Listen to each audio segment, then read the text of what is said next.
I'm Jackie Ward, live in Morgan Hill at the Ford dealership off Condit Road, where it remains an active crime scene. You can see that the tape is still up, and crime scene cleaners just got here a little more than 12 hours after a murder-suicide that left 3 people dead. So about a half an hour ago is when those cleaners showed up, and they've been focused on what appears to be the inside of the service part of the dealership.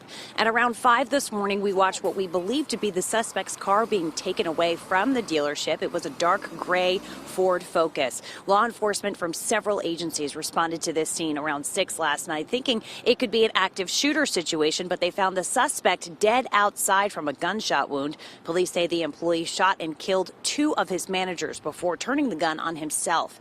A witness tells us the shooter worked in the parts department, was in his 60s, but doesn't know why he lost his job.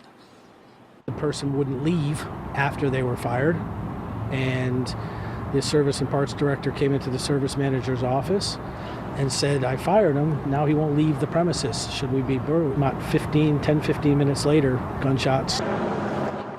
And we were here as family and friends quickly rushed to the scene yesterday to reunite with their loved ones. Such a terrifying day to have to experience. Investigators are still looking for a motive. The victims' identities have not been released yet. We're expecting to talk to Morgan Hill Police, or at least hear back from them sometime later on this morning. As soon as we know anything more on this investigation, we'll let you know. Live in Morgan Hill, Jackie Ward, KPIX 5.